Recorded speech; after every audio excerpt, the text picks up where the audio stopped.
said the O-line was good. I said the receivers were good. I'ma fight somebody. Now y'all tell me how damn right I was. I'm over. All right, it is time for What Does D. Fox Say? I will say something that I think people in general are saying, and we'll see what Dominique Foxworth thinks. Let's start with this. If someone were to say the Vikings defense is going to shut down Aaron Rodgers this weekend, what does D. Fox say? I'd say they are, and we got the wrong Rodgers in the question. We need to be talking about Isaiah Rodgers, the man who had 3 turnovers and 2 touchdowns at a look at him, at a cornerback. You think you're going to catch this man? No chance. That was his 2nd touchdown. He had a strip fumble for a touchdown. That's the guy, and that's the team that I like in this matchup.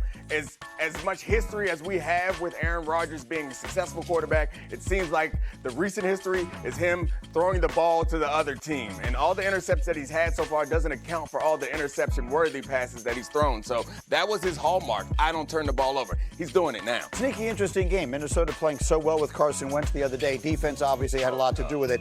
We'll see where that goes. Next one.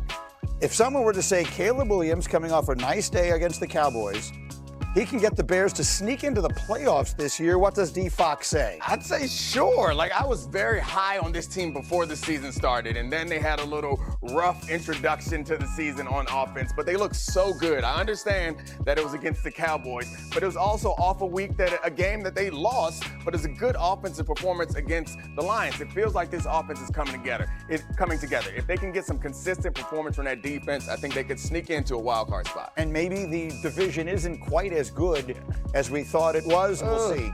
Minnesota, at least, maybe you think we'll see. Green Bay, bad loss. We'll see what winds up happening. Okay, last one. Talking about the defending Super Bowl champs. If someone said the Eagles' defense is going to cost them a repeat this year, what does D. Fox say? I say slow down. I don't think that defense is still incredibly talented. I feel like Carter's not playing at the highest level that he can right now, and they have talent in the secondary, even though they have some injuries at the corner opposite Mitchell. I think they'll sort these things out. This defense is not as great as it was last year, but I think they can get back to that level by the end of the season. They have good coaching, too. I think this team's going to be fine on that side of the ball. Yeah, they've won 19 of their last 20 games, so it's hard to find a whole lot of flaw with them, but that does not mean that occasionally people do not. Yeah. Did you hear Drew Brees on First Take yesterday? So Drew has become like a regular contributor now with Stephen A. and company on First Take, and he was on yesterday, and this is what he said about Philadelphia's effective yet unspectacular offense. I respect Philly. They are winning games. They're finding a way to win games. I can't stand to watch that offense.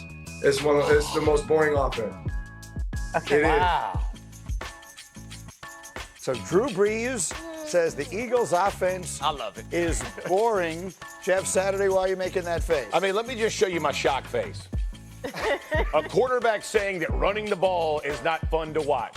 I mean, they have won 19 of 20 games doing it a certain way. And a Super Bowl, by the way, in the mix of all of this. And you're going to go call a boy. I guess winning is boring, but I like watching boring. And I love to watch offensive line play, which is much more impressive to me. And now let's talk about Brees and the Saints, who I lost the Super Bowl to, so I'm still salty about that. Unbiased comment. Sydney slants and check down Charlie. And all of a sudden, we just act like we're airing it out. I think they completed like 27 passes against us 2 yards or less. That's the same as running the ball, Drew.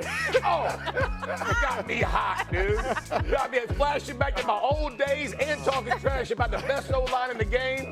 No, sir. Yeah, no, I mean, Drew fell right into the First Take mode and shot it out there. He's a Super Bowl champ, a Hall of Famer, so he can get away with saying some of the things that other of us have said. The idea that it's boring, I don't think anybody cares about that. I think the real analysis is that they could be blowing teams out, and they're keeping themselves in games that they shouldn't have to because they're not having explosive plays on the ground. Here's the thing, all right? With all due respect to the esteemed gentleman from the state of North Carolina over there. Georgia. Georgia, whatever. Yeah, Okay. yeah. Whatever, same southern thing. New York, and then it's a bunch of other stuff. Yeah. Don't do that. What? Okay, I'm not going to make any of that. Good. Here's what I would say. Yeah. The most They win. No one's taking that away from them. They're great. By far, the most fun I've had watching the Eagles play this year was when they were down 26-7 in the fourth quarter against the Rams, and Jalen Hurts starts flinging it all over the yard, and A.J. Brown is making unbelievable plays. The man has the strongest hands of any receiver I've ever seen, yanking it away from people, bringing it back. Just absolutely magnificent. Here's all this stuff. They fall way behind. They can't push. Shrugging off the Look at A.J. Brown. Can we just say it's a comeback, Green? This isn't like a complicated, it's just like pitch and catch. They did it over and over and over. It's not like that super sexy scheme football. It is really a run 15 yards, turn around and come back 3. I'm going to put it right here. Jeff, in the 50s, it was real sexy if you show some So what they run is a 1950s offense. They throw a little stop route over there. Yeah. Like, oh, I see that ankle, girl. Hold on. I see that ankle. I must say this, because Himbo gave me this. And so this is my man. Philly's 8 of 8 in the red zone, 11 of 12 converting third downs and short, flawless, and they all do it without having to risk it. They get the biscuit without having to risk it.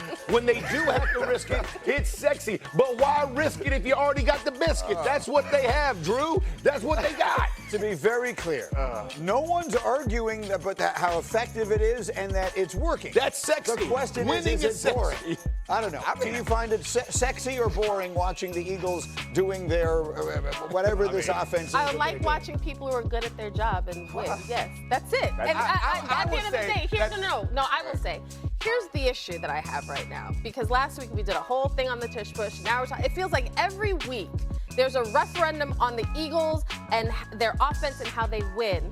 And ultimately, why has Nick Sirianni or Jalen Hurts not just garnered the benefit of the doubt, even when they're down, even when it doesn't look exactly how you want it to? What is their record? I don't understand why we get into this. They've won 17 straight games that Jalen Hurts has finished, and they're 19-1 in their last 20 games. Nobody gets the benefit of the doubt. We've been critical of Patrick Mahomes and the Chiefs. Everyone is going to get criticized. Once you show us how great you can be in particular, we're going to have that expectation. I think we joke about them being fun, and that's the problem. That's not the problem to me. The problem is this is not the most effective that their offense can be. And they put themselves in closer games than they need to be because they have a ton of talent. They need explosive plays. Last year, they got explosive plays from Saquon Barkley running from 40 yards out the backfield. If he's going to get 2 and 3 yards, you're going to be in tough spots all season long. I want to see them play the Lions. That's the game I want to see. Yeah. We'll get Drew on Get Up, too. We'll get Drew on Get Up and put a smackdown on him, too. Come on down, Drew. Come on in here, baby. We love Drew Brees. Bring your Super Bowl ring. Bring your Super Bowl ring. That's hateful. That is nice. You lucky you sitting over there. That's hateful, dog. To the monster AFC game of this weekend, people. Either the Chiefs or the Ravens are going to go to sleep Sunday night 1-3. Since the two leagues merged in 1970, only 11% of the teams that start 1-3 have made the postseason. Over the last 3 seasons, just one team has done it. So, here come the questions. Which of these teams are we worried about? I feel like if there's one advantage I have, I do 5 different shows a week, so I've got 5 different collections of people.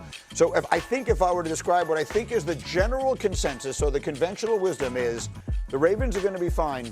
We're worried about the Chiefs. Right. That could flip in a big hurry if this thing goes that way on